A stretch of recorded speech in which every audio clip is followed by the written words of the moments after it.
بسم الله الرحمن الرحیم. د اساساتو درس د موږ تاسو خلاصوي ده. اوس به د ایکو په عمومیاتو باندې غږیږو. لومړی درس پلمونري هایپرټنشن ده. نو پلمونري هایپرټنشن موږ تاسو هغه وخت وایو چې د پلمونري ارتري سیستالیک پرشر د 25 نه پورته شي. او په ایکسرسایز وخت کې پلمونري پرشر پلمونري ارتري سیستالیک پرشر سره هغه د 10 نه پورته شي. کدی سره په دې تعریف کې موږ تاسو داسې وایو چې پلمونري هایپرټنشن هغه د پلمونري ارتري سیستالیک پرشر د 25 نه پورته شي او پلمونري واسکولار ریزिस्टेंस هم موجودي. نو دا یو جامع تعریف کیږي. صحیح چې پلمونري واسکولار ریزिस्टेंस موجودي او پلمونري ارتري سیستالیک پرشر د 25 نه د استراحت په حالت کې ډیر شي او د ایکسرسایز په حالت کې د 10 نه پورته شي. خو خبره پدې کې ده چې پلمونري ارتري سیستالیک پرشر اوس دلته وګورئ مختلف کتابونو کې د نارمل رینجونه تفاوت کوي. دلته اوس د بل کتاب ده ایکو کاردیوګرافر ګایډ ده د سیستالیک پرشر د 15 نه تر 10 منلای ده او پلمونري ارتري مین پرشر د 9 نه تر 19 پورې منلای ده. موږ تاسو کتابو کې د تر 13 پورې ده مین پرشر او ان دیاستولیک پرشر تر 12 پورې نارمل. صحیح څلور نه تر 12 پورې دا نارمل ده. د افغانستان لپاره دا صحیح راځي چې 15 نه تر 10 پورې موږ تاسو نورمال ونیسو د استراحت په حالت کې. دلته په د مخکینی تعریف کې د امریکایي ریفرنس ده د تر 15 پورې نورمال دی، یعنی شپږ پلمونري هایپرټنشن ده. نو پلمونري پرشر څه ده؟ هغه د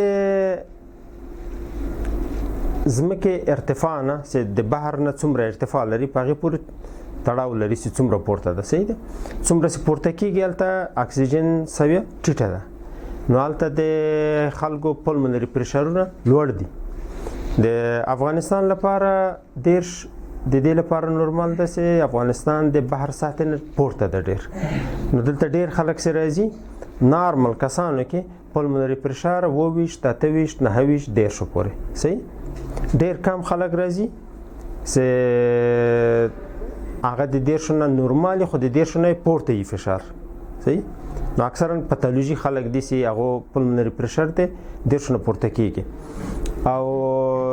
ډېر هغه کسان راځي چې نارمل دي خو د 25 نه فشار جګ ده. نو د غیر لپاره د افغانستان لپاره هغه 10 پلمونري ارتري پرشر په استراحت حالت کې نارمل او د ایکسرسایز په حالت کې د 15 نه پورته شي. البته د ایکسرسایز په حالت کې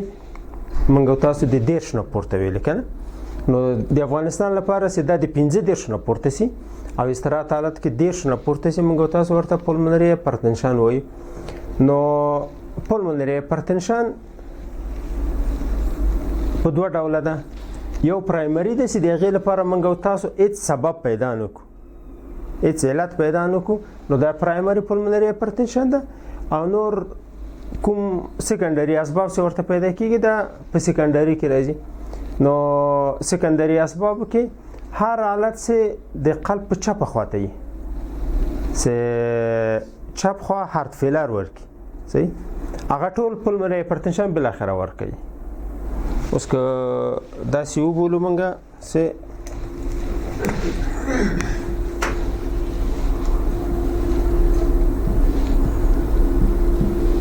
دغه اورتا ده، اورتا داسې فکر وکړه چې دلته کوارټیشن لري. دغه کوارټیشن سبب د دې کېږي چې دلته فشار لوړ شي. دا فشار په دې باندې اغېزه کوي، دلته هایپرټروفي رامنځته کېږي. که زرته دا ونیشي دا دایلیت کېږي. داسې دایلیت سره د ریګرژه پیدا کېږي اوزین دایلیت کېږي. په دلته پلمونري وین کې فشار لوړېږي. صحیح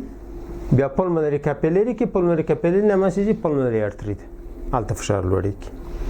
نو دلته سه اغیز وکړه د پلمونري ارتري باندې نو داسې وبوله سه اورټیک ستینوس خاصه په باندې اغیز کوي لیفت ventricle انفارکشن او اسکیمی سي عدم کفایه ورکی د خاصه د لیت کیږي صحیح دلته فشار انعکاس کوي نو میترال کستینوز ورکی کریګار جوړ کی میترال صحیح کدلته لیفت ventricle diastolic dysfunction دلته فشار جیکسي نو دا ټول فشارونه بل اخره د انعکاس کوي پلمونري وین ته پلمونري ارتري کې هایپرټنشن رامنځته کیږي نور حالت دي چې خپل په پلمونري ارتري کې مشکل رامنځته شي یا په ریا کې مثلا دا پلمونري ارتري دا لیفت پلمونري ارتري رائټ پلمونري ارتري یو تروم راغی یو ساحه بند کړل په خاصه د وینه تلله تقسیمېدله سدسه تلله سدسه اوس دا یو شریان بند ټوله وینه مجبوره د په دیو خاطر لرسي دلته سه حجم ډیر څه دلته فشار کیږي یعنی د فشار په تولیدولو کې څو شی رول لري یو واسکولار تون چې څومره مقاومت لري مثلا ځینې کسان دي چې هغه سنکوپ ته زی دفتن شریانونه د لیت کیږي فشار سقوط کوي صحیح یا وازو کنستراکشن رامنځته شي فشار صعود کوي صحیح واسکولار تون ډیر مهم ده د کې دغه حجم ډیر مهم ده چې څومره حجم روان ده دلته نو حجم ک د سیټیت سي نو په دې معنی ده چې دلته فشار کمیږي مثلا دلته وګورئ دا پلمونري ارتري سراسي دا بیا په نورو برانچونو باندې داسې تقسیمېږي صحیح دا هم داسې نو دغه وینه چې راځي دلته تقسیمېږي شریانونه ډېر دي حجم کم ده بیا فشار ټیټ ساتل کېږي صحیح که دلته څو شریانه موږ وتړو دا شریان هم بند کړه دا دوه درېم بند کړه یو دوه دلته پاتې نور دلته دا حجم چې راځي دلته نشي تللی نو مجبوره ده دلته بلار سي نور بټول دلته لرسي دلته فشار صعود کوي پورته کېږي صحیح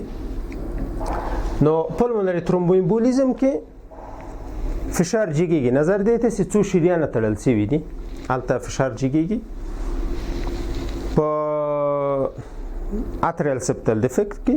او په وینټریکولر سپټل ډیفیکټ کې هلته د لیفت خانه رائټ خواته شنټ موجود ده شنټ موجود دلته حجم ډیر ده حجم سي ډیریږي ډیر حجم هم سبب د دې کې چې فشار په پلمونري ارتري کې پورته شي صحیح ده عام واسکولار تون عام واسکولار ریزिस्टेंस چې دلته د اوی په مقابل کې کوم معنی صحیح ده د جریان په مقابل کې عام واسکولار ریزिस्टेंस او هم حجم کرونیک لنګ ډیزیز په هغه مریضان کې چې سی او پی ډي دي یا برانشیال اسما دي په دغه خلکو کې یو قسمت د اسناخو هغه تخریب شوی دي دلته تخریبات رامنځته شوي یا دغه اسناخو ته اکسیجن کم رسیږي صحیح چې چیرته که دلته اکسیجن کم راورسېده هر علت سي د کم اکسیجن په وړاندې دغه شریانونه تقابض کوي یعنی نه غواړي مثلا دلته اکسیجن نشته د شریان وازو کنستراکشن رامنځته کیږي وینه دی خو نه پریدي دغلته سي اکسیجن ډیر دی خو ته پریدي صحیح نو پریا کې هر مشکل سي په قسمت کې سي اکسیجن کم دلته وازو کنستراکشن سره رامنځته سي فشار پورته کیږي نو ډیر علتونه هم دادي نور علتونه بیا دومره ډیر معمول هم نه دي او بالکل هایپوکسیا سه هر علت نه رامنځته سي نو په اوټوایمون ډیزیز کې سیستمیک لوپس اریتماتوس کې دلته واسکولایټس رامنځته کیږي کنه پس سکلیرودرما کې مثلا نلته په ریا کې سکلیروزس او فایبروزس رامنځته کیږي صحیح ده ایچ ای وی کې هم داسې یو مشکل رامنځته کیږي چې لیفت ventricle د لیت کیږي بیا خاطر انعکاس کوي کنه او ځینې دواګانې دي چې د اشتها ضد دواګانې دي کنه انوریکسیک اجنټ دي فنترمین او پرګولاید د شان دي نو هغه سبب دی پلمونري هایپرټنشن کیږي اسباب یې ذکر دي دغه د داخلي مربوط منګو تاسو زیاتره فوکس په ایکو فایندینګ باندې کوو په ایکو کې چې کله پلمونري هایپرټنشن رامنځته شي نو رایټ وینټریکل د پلمونري هایپرټنشن په وړاندې یو هایپرټروفي کوي صحیح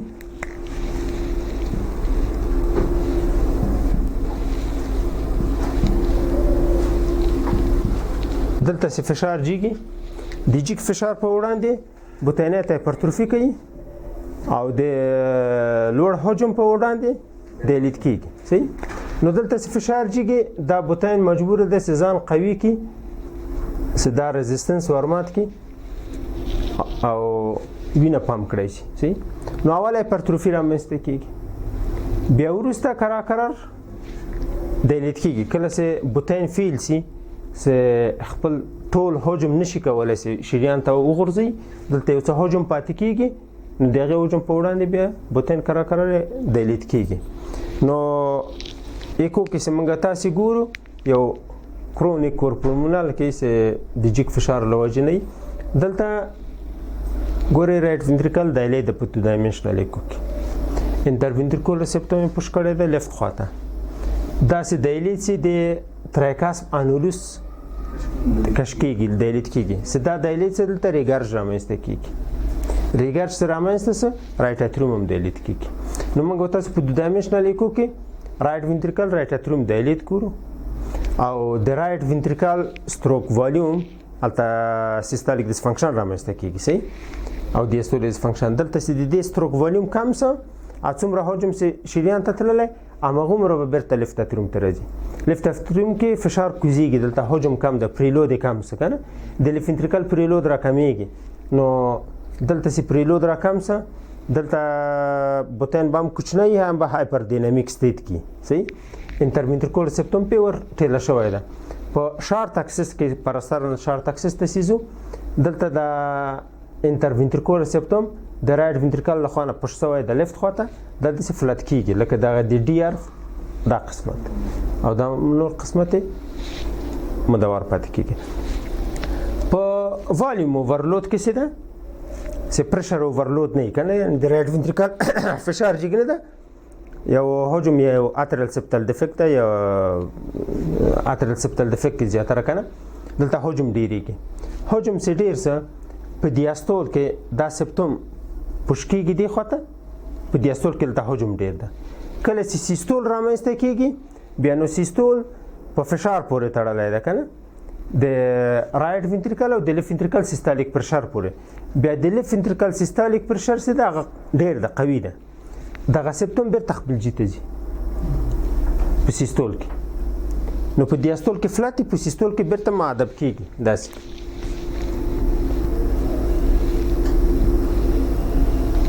د دیاستول کې او سه کله سیستول رامنځته کیږي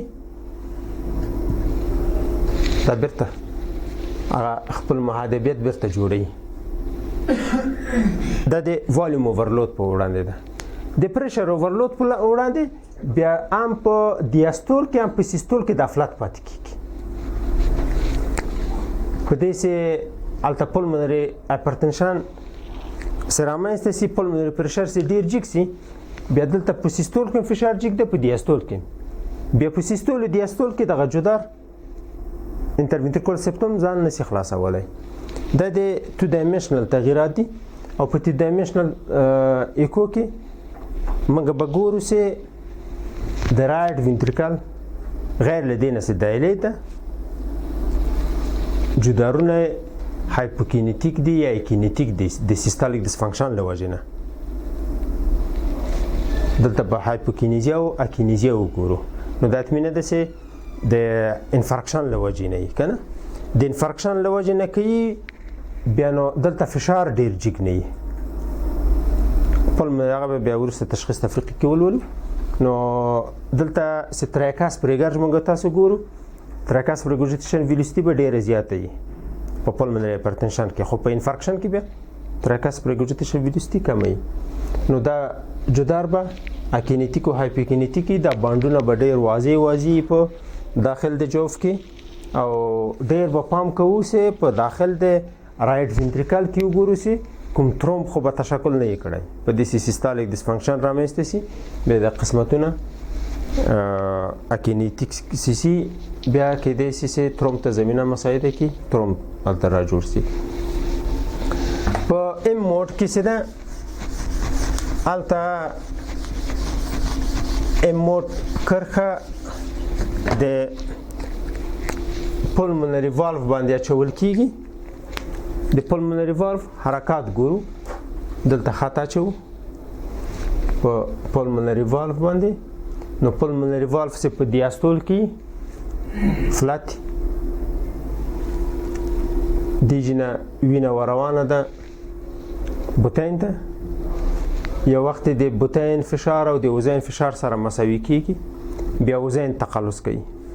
اوزین چې تقلص کوي یو څه وینه نور ورغورځي بوتین ته دغه اضافي حجم چې ورټیله سه دلته چې فشار زیات سه دغه لیفلیت لک ښکته کوي دلته د ای موجه رسمي کی صحیح لکه یو بوجي د شینه ډکه کړي یو څه نور مواد هم پکې ورتخته کوي د بوجي کونه لک ښکته ځي صحیح نو دلته دا په خپل رضایت سره په ایرلی فیلینګ کې بوتین ډک شوی ده دا فشار او دا فشار نور سره مساوي شوي دي اوزین چې تقلص کوي اضافي وینه چې دلته ورداخلي نو دا لیفلیت ښکته کېږي ای موجه رسمیږي لیفلیت چې خلاصه داسې شکل خلاصیږي سیستول کې خلاص پاتې کېږي بیا کرار بیرته بندېږي دا د پلمونري والف هغه نارمل موجه ده صحیح په پلمونري هایپرټنشن کې کله چې بوتین په دیاستول کې د ایرلی فیلینګ کې وینه راځي ورته دا ډکېږي نو دلته خو فشار جګ ده فشار هم سیستولیک جګ ده هم دیاستولیک جګ ده درست دا یو تناسب لري سره چې څومره سیستول پورته کېږي دیاستول هم ورسره یو څه اندازه پورته کېږي نو اوزین چې تقلص کوي دلته دیاستولیک فشار هم جګ ده مثلا وخت دیاستول دلته فشار 15 اوس دیاستولیک فشار دلته 10 ته پورته شوی ده اوس نو چې اوزین تقلص کوي یا وینه دی خواته غورځولی نشي بوتین ته او یا ډیره کمه ورځي دغه کمه وینه سبب د دې کېږي چې د لیفلیت ښکته رانیسي نو دا د ای موجه له منځه ځي دلته یا له منځه ځي او یا ډیره کوچنۍ رسمیږي صحیح یا به ډیره کوچنۍ داسې او یا به بیخي له منځه تلي کله چې لیفلیتونه خلاصي لیفلیت خلاصه دلته په پلمونري ارتري کې فشار جګ ده دا وینه چې راغله پلمونري ارتري ته دلته فشار دفتن نورم پسې جګیږي دغه لیفلیتونه د دې خوا نه بیرته وروهي بیرته یې راټولوي لیفلیت کرا بیرته ټولیږي لیفلیت بیرته بندېږي د بوتین هغه دویمه قوه سیستولیک چې راځي پې باندې دا لیفلیت بیرته خلاصوي لیفلیت بیرته خلاصوي نور سیستول ختمیږي لیفلیت تړل کېږي نو پلمونري والف د سیستول په حالت کې میډ سیستالیک کلوزر لري ډبلیو شیپ منظره غوره کوي صحیح میډ سیستول کلوزر او ای موجه له منځه ځي دا د ام موډ تغییرات دي په پلمونري هایپرټنشن کې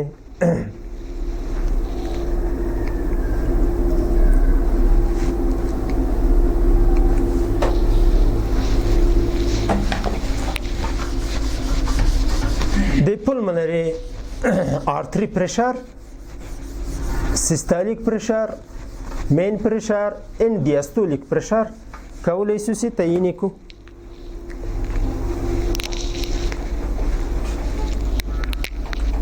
دا تریکاس ریګورجیټیشن ده دا په دې پورې تړلی دی چې دلته فشار څومره راځي په دې مایع باندې که دلته فشار کم جګ سي دا وینه په کرار دی خواته راځي څومره چې تفاوت د فشار د اوزین او د بوتین ترمنځ کمی وینه په کرارۍ راځي که هیڅ تفاوت د فشار نه وي بیا هیڅ وینه دې جینه هغې جینه دلته نه راځي د دې جینه هلته نه راځي که نه نو که تفاوت نه وي که تفاوت کمی د وینه به په کرار راسي. که دلته فشار 15 او دلته 100 نو بیا تفاوت د فشار 15 نه وي، د ډیر زیات تفاوت د فشار ده. نو دلته چې مایع باندې فشار راغی 100 ملي متر ستونې سیمه فشار لوړ څه، نو دا مایع مجبور ډیر په سرعت سره به راځي اوزین ته. د دغه سرعت نه موږ تاسو پوهیږو چې تفاوت د فشار دلته او دلته څومره ده سره. هغه د برنولي فورمول ده ویلوسیټي مربع ضرب د 4. دا موږ تاسو ته تفاوت د فشار ښیي. چې دلته کانټینیوس ویو دوپلر واچو نو کانټینیوس ویو دوپلر هم څه واچو موږ ته موجه رسمیږي. مثلا دلته ریګارج ده کانټینیوس ویو دوپلر هم واچو موجه رسمه سره. د دې پیک ویلوسیټي ګورو چې څومره ده. مثلا که دلته پیک ویلوسیټي 3 متره نو ویلوسیټي مربع ضرب د 4 دا پرشه ګرادینت راکړي. 3 مربع کو 9 کېږي ضرب د 4 کو دا شپږ دیرسه. نو د اوزین د بوتین او د اوزین ترمنځ تفاوت د فشار شپږ دیرس ملي متر ستونې سیماب ده. صحیح دا تفاوت ده. اوس خو د بوتین نه اوزین ته وینه را روانه ده. صحیح ده. نو دا فشار جګ د نظر دیته. دلته خو یو څه فشار شته. که دا فشار مثلا 15 وګڼو نو شپږ دیرس خو تفاوت د فشار ده. دا جمع د رایټ اتریال پرشر کو چې دلته 15 فشار موجود وو نو دا څه 1.40 ملي متر ستونې سیماب دا د رایټ وینټریکل فشار ده. یعنی دلته فشار 15 وو تفاوت هم شپږ دیرس وو. دا فشار هم د تفاوت سره جمع کو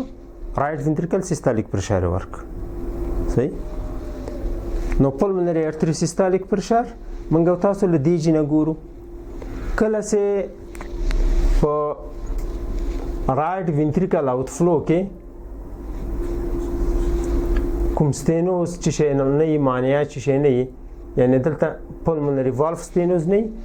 یا رایټ وینټریکل آوټ فلو تراکټ د قسمتو کې ستینوز نه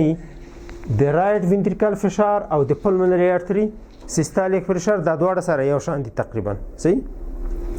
رایټ وینټریکل سیستالیک پرشر او پلمونري ارتري سیستالیک پرشر. دلته موږ د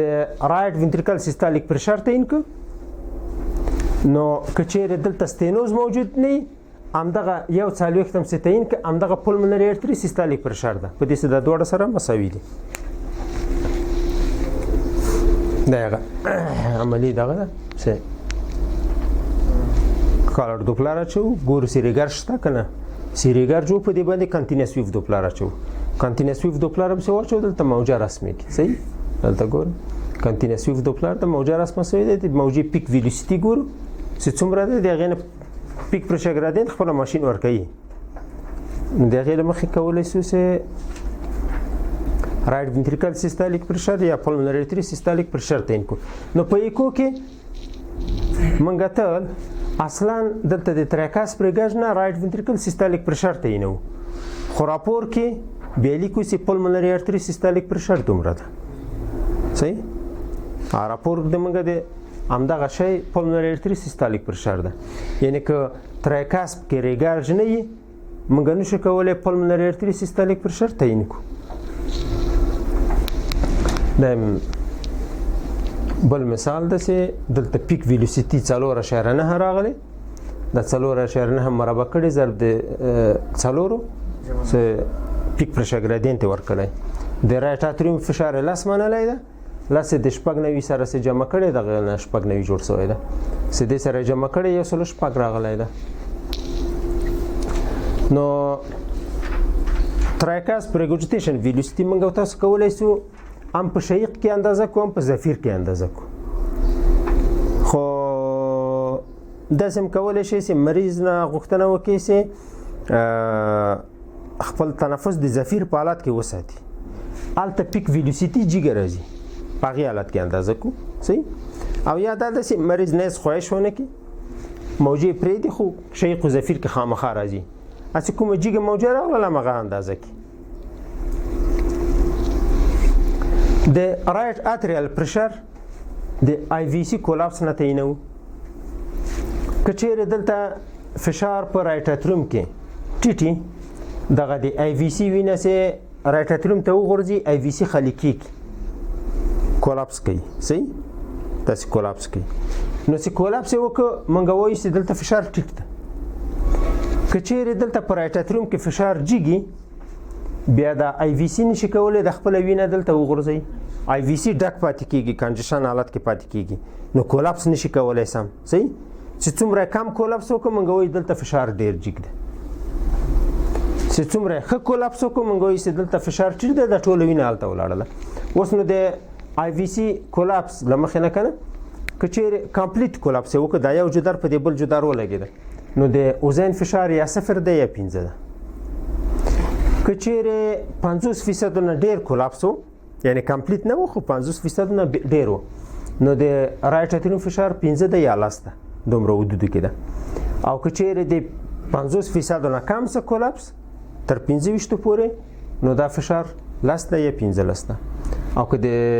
25% نه کولاپس کم و نو بیا د اوزین فشار کېدای شي 0 وي. نظر دی ته د رایټ اتریوم فشار تخمین کوو، تعینوو یې نه، تقریبا ځان سره سنجوو چې د رایټ اتریوم فشار به یا به 5 یا به 10 یا به 15 یا به 20 داسې حدودو کې سنجش کوو ورته. پلمونري ارتري مین پریشر او end diastolic pressure د پلمونري regurgitation نه موږ تعینوو.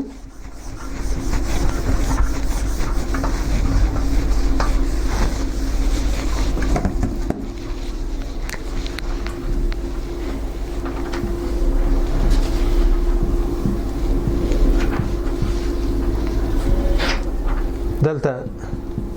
ریګارج ده په پلمونري والف کې، په دې باندې کنټینیوس سویف دوپلر اچوو، کنټینیوس سویف دوپلر هم سې واچوو، موجه رسمیږي سیستولیک او دیاستولیک. صحیح د دیاستول په شروع کې بطن چې کله سیستول کړی ده خو حجم خالی شوی ده، په بطن کې دومره حجم نشته. صحیح نو دیاستول چې نوی شروع کېږي بطن خالی دی، تقریبا ډېر کمه وینه ده پکې. نو د دیاستول په شروع کې دیج نه په سرعت سره وینه ځي، په ډېر سرعت سره. صحیح بیا دا فشار کرا کرا جګېږي، دلته ټیټېږي فشار، دا سرعت کمیږي، تفاوت د فشار چې کم شي سرعت هم کمیږي، دا موجه کرا کرا راکوزیږي، بس دیاستول ختم سه بل سیستول شروع کېږي. نو ایرلی دیاستول کې موجه جګه ده، په end دیاستول کې دلته سرعت کم ده. صحیح کله چې په ایرلی دیاستول کې دلته پرشر ګرادینټ موږ وګورو، اپیک ویلوسیټي مربع ضرب د 4 کنه پرشر ګرادینټ ورکړي، داسې وګورو، داسې هر څومره یي که مثلا دا 15 راوخته پرشر ګرادینټ دلته دا د موږ تاسې پلمونري ارتري مین پرشر ده، اما 15 که 0 وخته پلمونري ارتري مین پرشر د 0 ده. دلته جمع منفي شي نه لرو، چې شي ورسره نه جمع کوو نه منفي کوو ترنه. سي دا پلمونري ارتري مین پرشر دار څومره سره وخته پلمونري ارتري end diastolic pressure. end diastolic pressure په end diastole کې ګور دا د دیاستول شروع ده، دا د دیاستول ختم ده. end diastole کې دلته پرشر ګرادینټ ګورو سي څومره ده، څومره سي فشار د end diastolic کې دلته هغه سره د رایټ ventricle end diastolic pressure جمع کوو، یعنی دا تفاوت د فشار د په end diastole کې د pulmonary artery او د رایټ ventricle ترمنځ دلته تفاوت د فشار پیدا کړي څومره ده. همدغه فشار د رایټ ventricle end diastolic pressure نه جګ ده. صحیح نو دلته په دیاستول کې خو وینه روانه ده دلته کنه د دې جنه او زین دلته وینه روانه ده. یو وخت کېږي چې د رایټ ventricle او رایټ اتریوم فشار سره مساوي کېږي، نو د رایټ ventricle end diastolic pressure هماغه د رایټ اتریوم فشار ده. رایټ ventricle end diastolic pressure دا مساوي ده د رایټ atrial pressure سره. صحیح اوس نو pulmonary artery end diastolic pressure څه ده